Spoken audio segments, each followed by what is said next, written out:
Welcome, ladies and gentlemen, to the first ever late night FCFB roundtable discussion. This week's discussion is going to be scouting. If you're unfamiliar with the topic, perhaps you've been in under a rock, as the famous Baba would say. It's a scouting is when you look at your opponent's previous numbers and all the decision making that they do in different games that they played before. Or in the same game that you're playing right now, and to look for any trends to see if you can expose them in any sort of way. Maybe there's something that they don't see that you do see, and you can expose them on offense or defense to advance your gameplay. We have several people here who do it. In fact, everyone that is a guest is somebody who has scouted. Whether it's extensive or not is kind of up to them. But I know I do it pretty extensively. We have Tenny here who does it moderately extensively. Campbell who does it not so much, but he does do it regularly. Jake, do you do it much, or is it casual? I would say it's pretty intense. Mm-hmm. And not it's in depth. It's pretty. I would say Okay. it's on the more in depth side. All right. And we have Jake here who does pretty in-depth scouting then. We're not really discussing whether scouting is good or bad. That's not the topic. What we're just discussing is the experiences and perspectives of people who do scout and any advice we have for those who'd like to get started. And in fact, that is our first question. Since Jake, it's just you and I here, we'll get started with this one. It's just a simple question. What do you... Oops, is my Chrome captured? Jake, could you give me a voice, a sound bite here for a second? Oh, what do Oh, perfect. you Okay. do here? I just was wondering if my Chrome capture was capturing. We're good. Okay. Okay. But yeah, so the first question is, what advice would you have for somebody who is looking to get into scouting for the first time? And Jake, you being the only one here, I'll pass this one off to you to start. Um, for anyone new scouting, I wouldn't maybe recommend going and scouting a full pass game. Yeah, I might start working like in-game scouting first, like within the game, looking at your opponent's numbers, trying to find trends, and then working your way up to looking at past games and things like that. Because I don't think if you go straight into the deep end of scouting like on the deep end, like full pass games, it's time intensive, and you may turn you off to it. So I'd start incrementally, like start with end game scouting, Mm-hmm. and then move your way up to scouting a full pass game, and then keep going even after that if you want to. The multiple pass games. That'll be my advice. That's actually really good because I feel like that's how I sort of started out.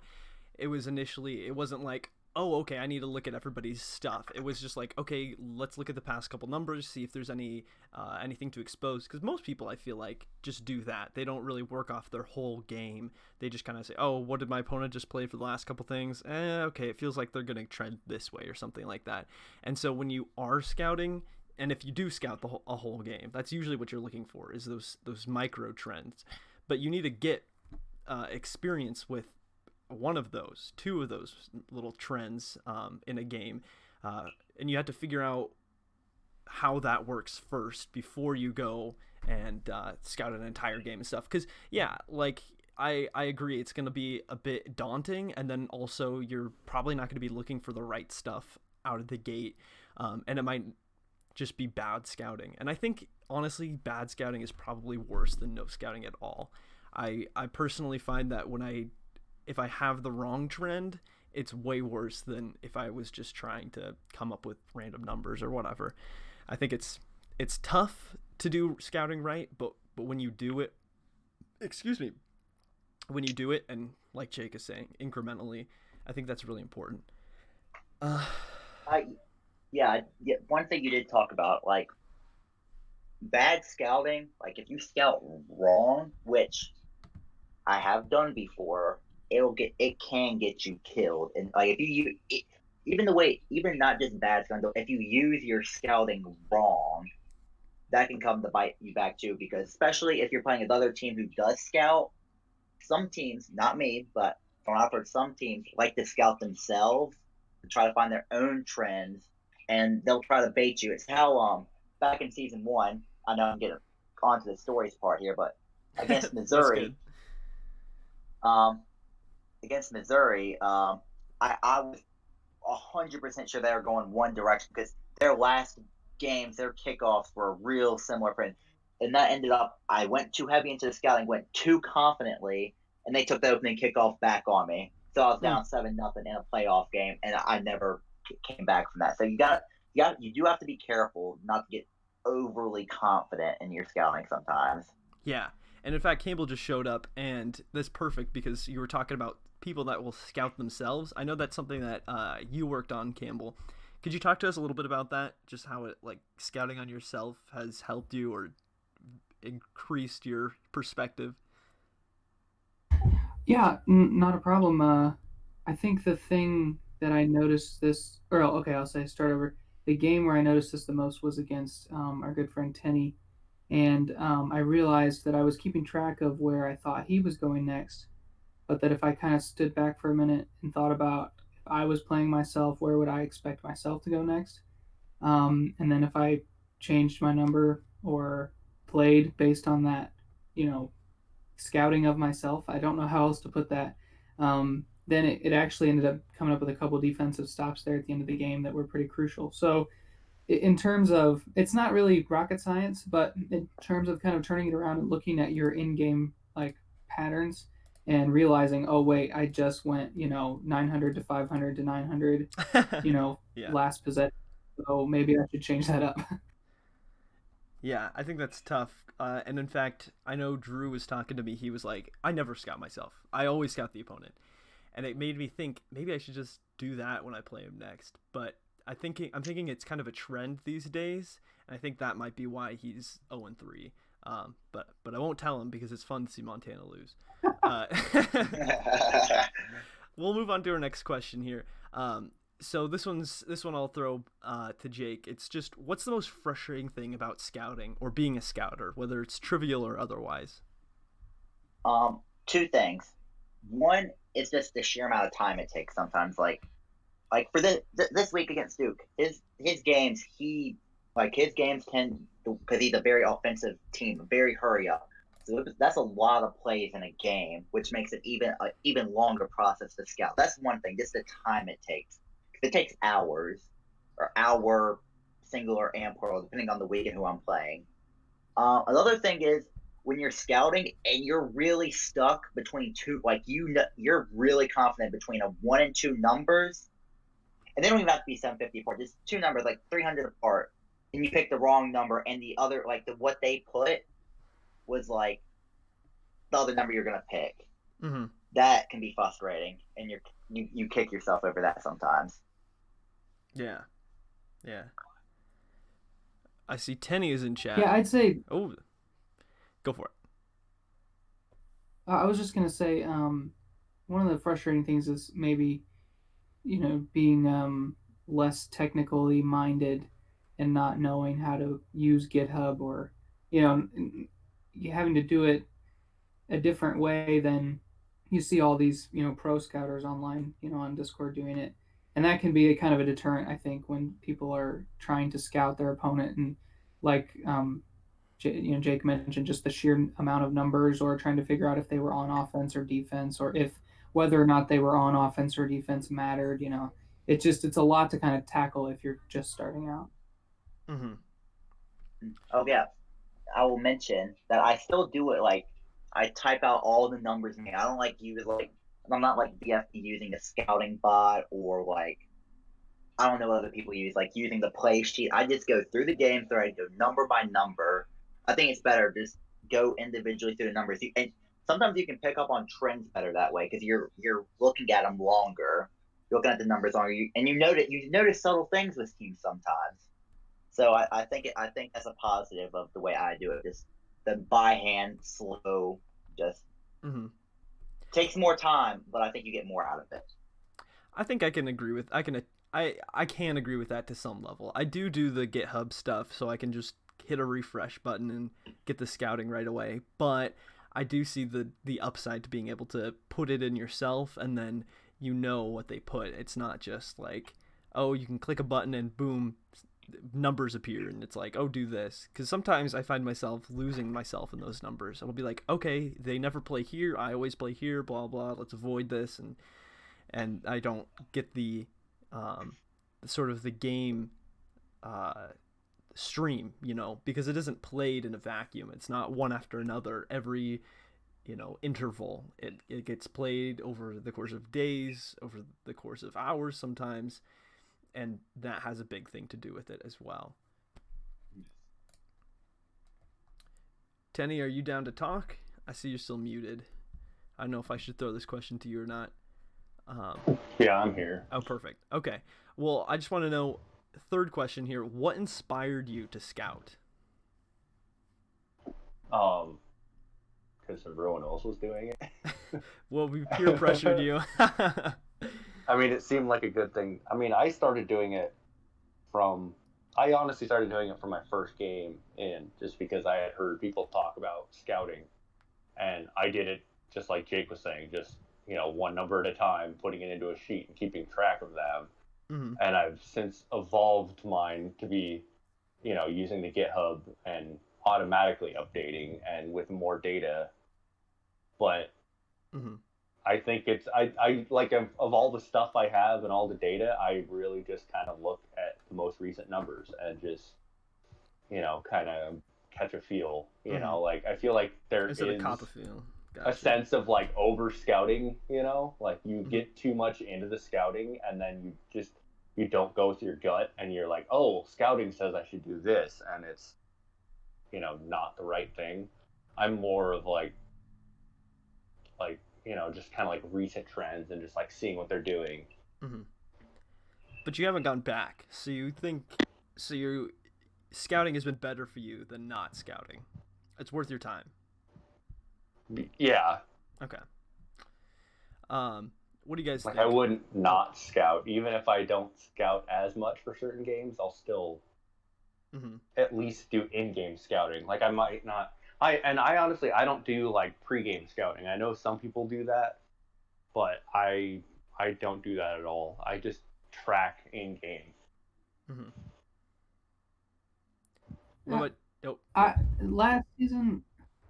Last season I scouted Jacksonville State. Like I scouted like 6 of their games. I think I didn't really have a lot to do at work. That was the thing. But I ended up losing. Like I think I turned the ball over inside the red zone and lost that game. And I decided it wasn't worth my time. But now I do more like Tenny says, where I'm keeping track along the way, and I have both my numbers and their numbers kind of like side by side, so I can see where, not that I'm scouting myself every time, but just trying to see what their in-game pattern is, because it's really hard. You can go look at a person's entire game and they played these numbers because the other team was playing defense a certain way, but then when you're playing defense a different way, or you've got a different offense running against them, then their numbers are completely different.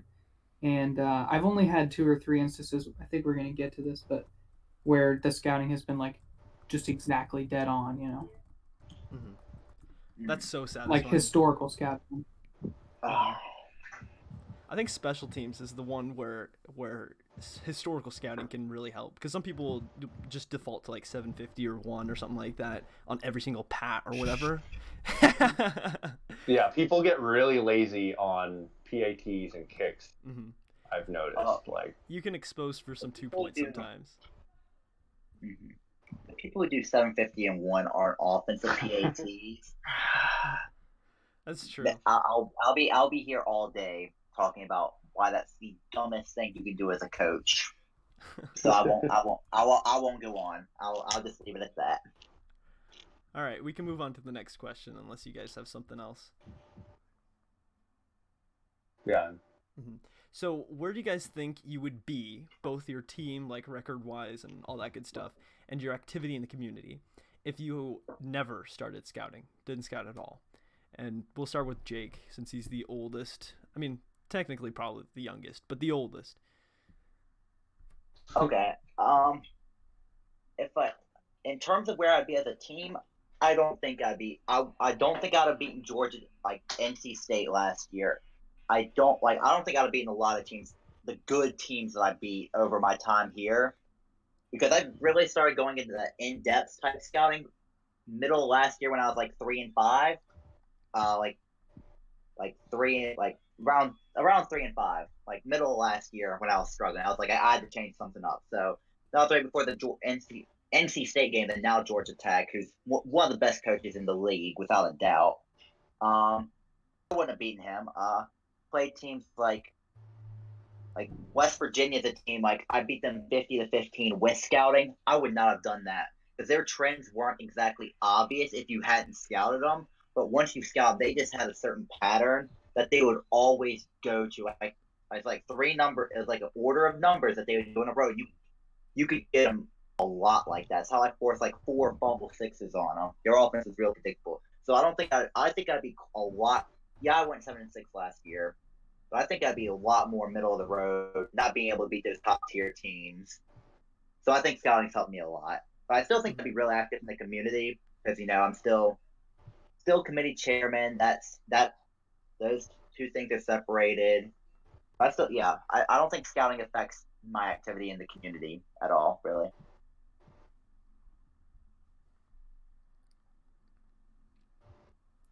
What about you? Yeah, I don't know if scouting, as far as the community goes, I mean, I'm naturally a community-minded person, so whether I was scouting or not, I'd still be annoying everyone in the chat all day long. So. What about our other committee chairman?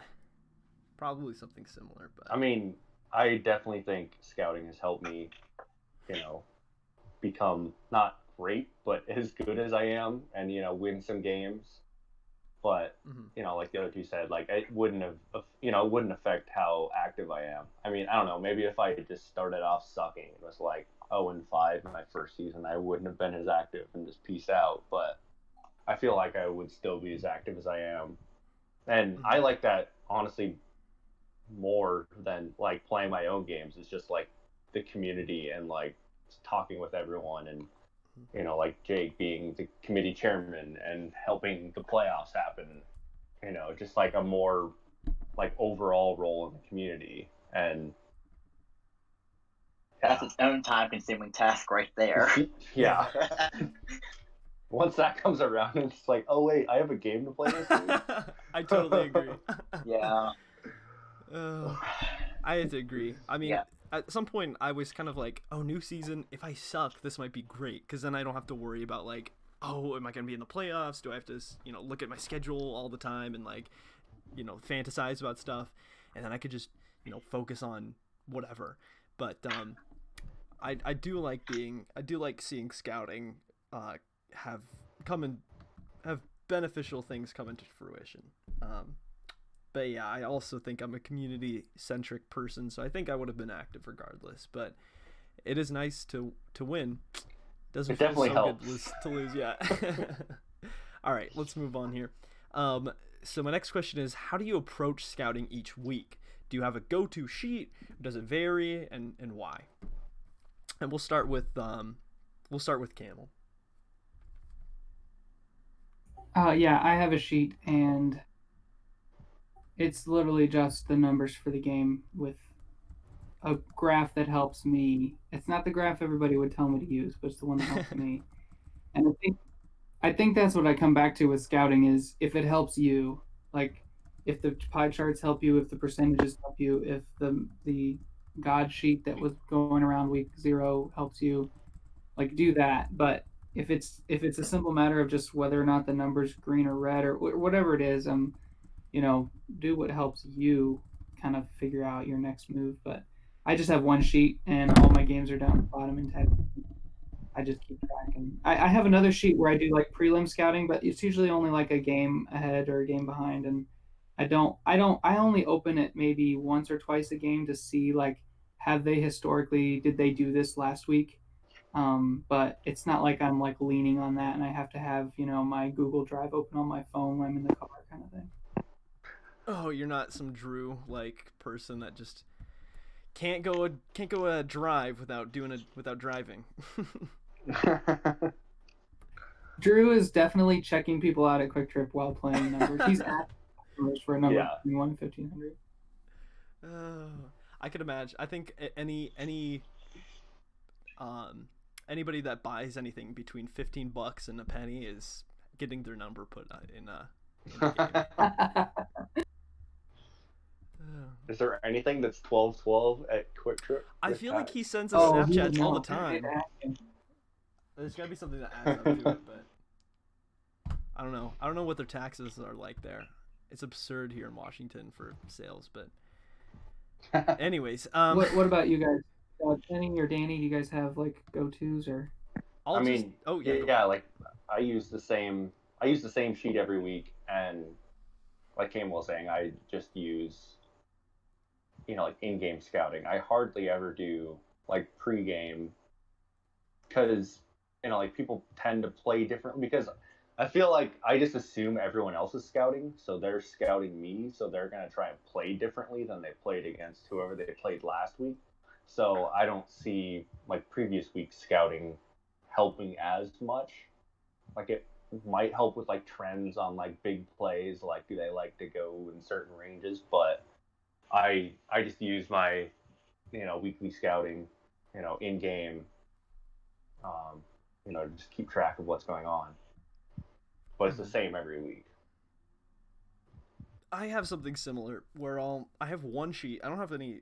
It's all the same for in game or whatever. But I'll go through and I'll just duplicate it on my a tab on the Google Drive. Yeah, and then I'll throw in the GitHub link for whatever game I need to go back to, edit the home and away teams and who I'm scouting, and then I'll go through them.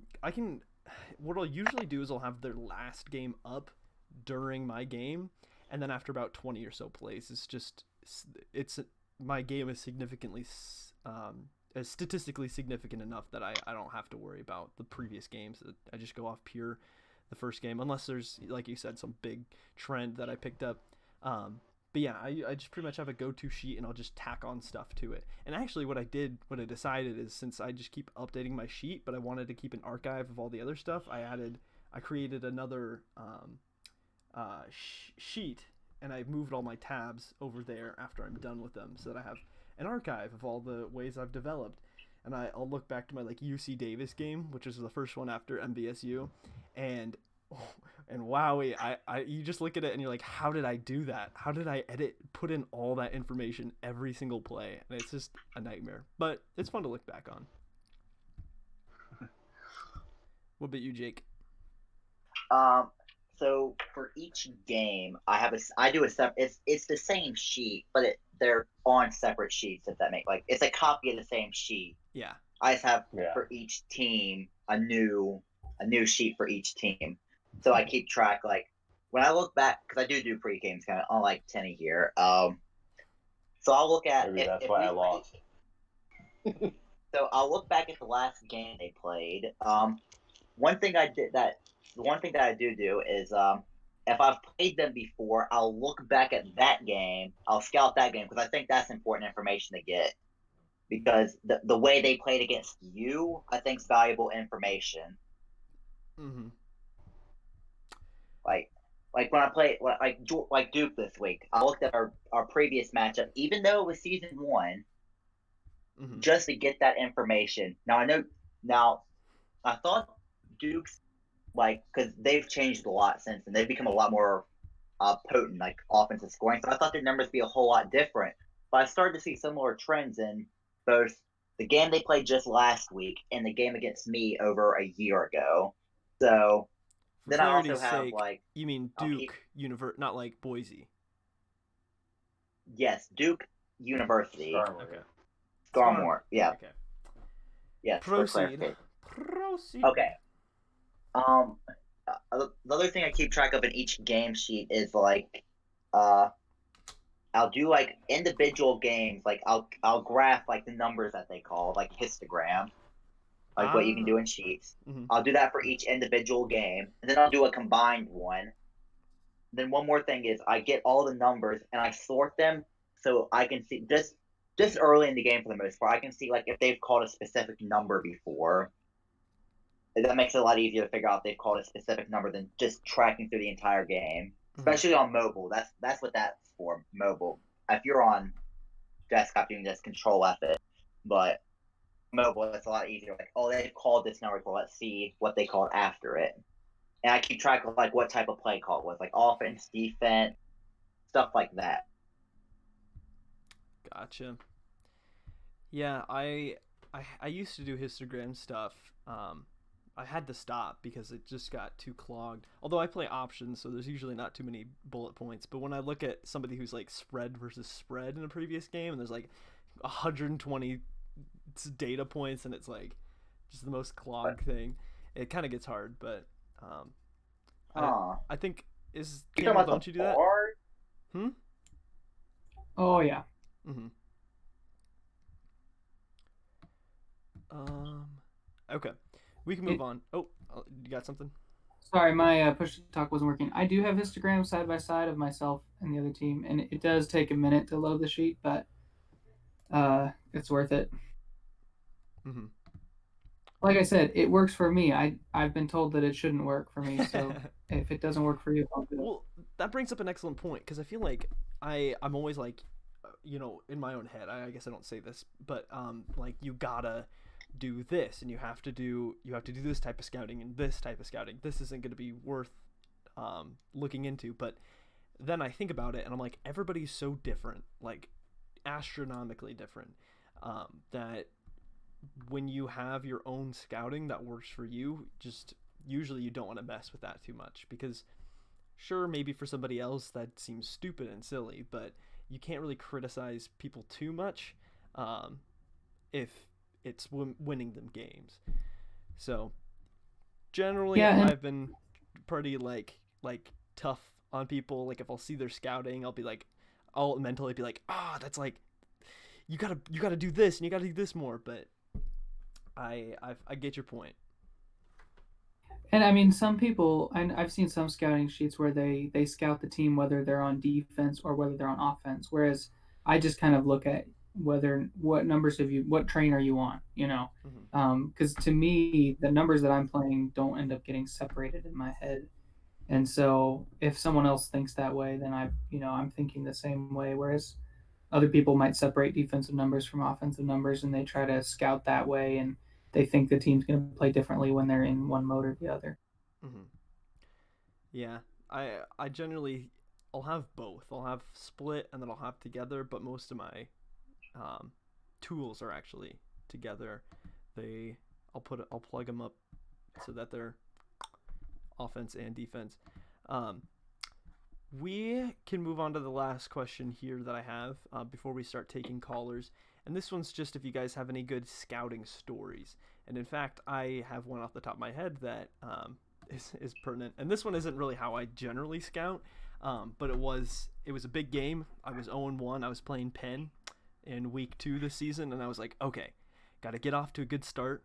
Want to make sure that I don't let up a score because I was kicking off, and I had to see if I could make something work, maybe get a good diff. And I was like, okay, so I'm gonna look at Penn's last game. I'm gonna look at what she did in that game, and then I'm gonna look at the team that she played and see what the team that she played, what their last kickoff number was to start the game, and see if she did a number based off of that number. So to test to see if she was looking at anybody's else's trends in that area. And I was like, okay, maybe I can expose that if I see that she's scouting, and then I'll counter scout. And I saw that she had done something very specific that was like doing the opposite of or doing the same number as somebody else's last kickoff, but she was like kicking off instead of receiving or something like that. So I was like, okay, so maybe she's trying to do something to try and counteract. So I went into her last game and I was like, okay, or no, I went into my last game and I counter scouted myself. I was like, okay, yes, so I'm going to go 1309. That should be a good number, and she'll probably go there. And it'll be perfect. I'll probably get a low diff, whatever. And then I put in 1309, boom, 735 difference, touchdown Penn, which is, I think 735, correct me if I'm wrong, but is the lowest diff you could get and still get a touchdown on Yeah. Yeah. But anyways, I immediately went in chat and I was like, Jocks, I can't believe you. I thought I had just like scouted out, but you countered my counter, and you got a touchdown. I was so mad. And then she was like, what?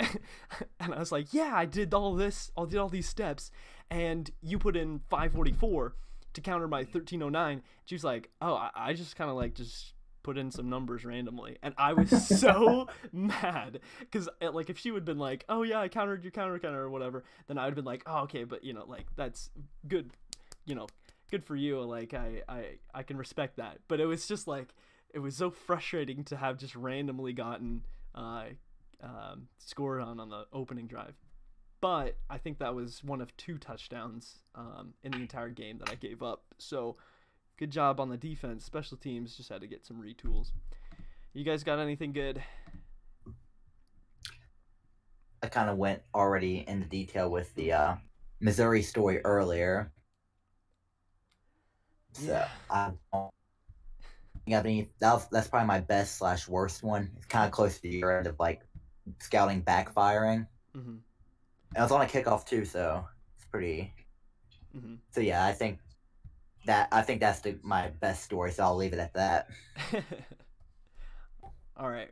Yeah, last game, it was late, and neither of us had scored in the third, and I finally found he had like a high number, low number pattern that he had done twice, and I had guessed wrong the last 3 times, and then he finally went back and did the same pattern again, and I ended up scoring to go ahead for good. And so it was kind of frustrating because I had tried to guess that way a couple times and had ended up punting, and then finally he came back around. I don't know if it was just he was trying to finish the game, or if he was just not thinking when he was putting in numbers. But then he did that pattern and like boom, 2 plays, touchdown, extra point, there we go. And then the kickoff was deep, and he started on like the 15 or something. Mm-hmm. Yeah, that gets me. It gets me all riled up too for the rest of the game when something happens like that. Right. Yeah. Okay. No, I've got him. And then you go and throw 660, yeah, get an interception or something. See, I've never run into it, but I hear people do it or have it happen to them all the time, where somebody will go with the same number like 4 or 5 times, and they'll like be like, okay, this is the time to counter. Nope. Okay, this is the time to counter, and then you just get it'll be like they do it 5 times, and then on the 6th time they counter, and yeah, that's yeah. If you're not careful, that's like a 3-score swing. And exactly, yeah.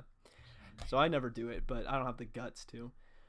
All right. Does anyone else have any anything they'd like to add to or ask, or any questions or anything like that? All right, we'll move on to the caller section, and we'll do. So usually on a radio show, they'll have people come on and answer questions and stuff like that, or ask them. But I think at this juncture, I'd like to get some questions, so that way we can, I can get into the groove of adding people and their permissions here. So Mason looks like he has a question, and he did type it in chat, but I'm gonna, for posterity's sake, I'm gonna add him to. Wait, was he already a guest? Mason, can you talk in here? Yes, he can talk in here. Mason, you can unmute yourself and ask us in your own voice for the audio listeners. Long time, first time. I have 2 questions. My first question. It's not your first time. Long time, second time. Do you guys think gut feeling is overrated compared to scouting? And then my other question is, do you think heat maps seem like a viable option for scouting? Before you head out, I just wanted to ask, what do you mean, in what way heat maps? So like you would have a like 15 different boxes, and it'd be like, oh, they'd call a number between 1 or 0 and 100, and then it'd be a percentage chance of them calling it between those areas. Okay, gotcha. Anyone want to take this? I'll take the first part. Okay. So I think feeling, in a way, it's still like I think it's a subconscious way of scouting. Like your brain's like I feel like that's like it's almost a subconscious scouting because you know what you like even if you don't pay too much attention, you kind of have an idea of what your opponent's called lately. So I think it's I don't think it's very over. I don't think it's overrated. I just think it's another less obvious form of scouting. Gut feeling, just kind of like because you know what your opponent's called. Your gut feeling can kind of be a form of scouting, in my opinion.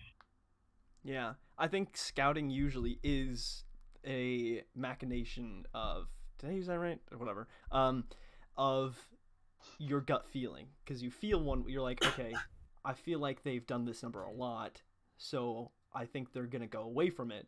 And then scouting is just getting the specific data of that stuff and be like, okay, they Yeah, genuinely that's have. a good way of putting it. Mm-hmm. Yeah. What about heat maps? That reminds me a lot of the histogram. That reminds me of the histograms I was talking about earlier. Tracking, like, Mm-hmm. because you like my histograms, I can do a lot of different things with them. I could decide like, okay, I want to do like how many in this certain 100 range, or I could do if I want to narrow it down like a 50 range. So that's kind of what I think of when he described heat maps. That's kind of what it sounded like to me, and I think those can on a mac macro level, those can be very useful because scouting you can't be overly macro or micro. You have to have a good mix of both. Mm-hmm.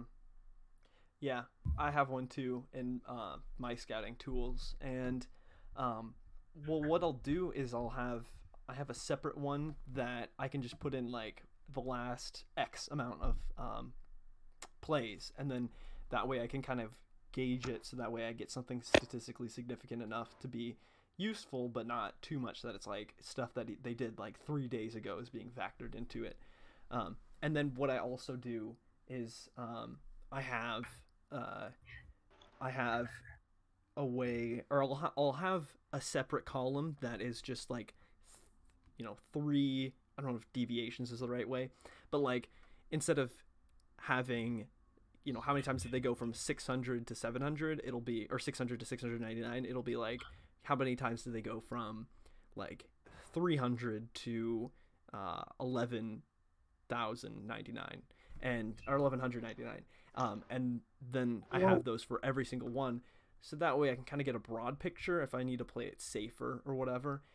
And this helps me to like get a visualization of, okay, maybe they have gone like 900 a lot, but they also go, away from that in general, so it's safer to play around 900 if I take it back far enough plays. So it just depends how you use it, I think. A heat map. Yeah, I put a picture there in chat. I I like to use it just so I can kind of get a gauge on how well I am doing in the current run of play. If I see a lot of orange, then I start to play a little bit more cautiously, try to be within 300 or 200. If I'm seeing a lot of green, then I'm like, okay, I feel pretty confident about this next number. Maybe I'm safe to, call a pass or, go for two or something like that. And that's the only thing I mean, heat maps make me think of colors. So this is probably not exactly what Mason was asking, but this is how it works for me.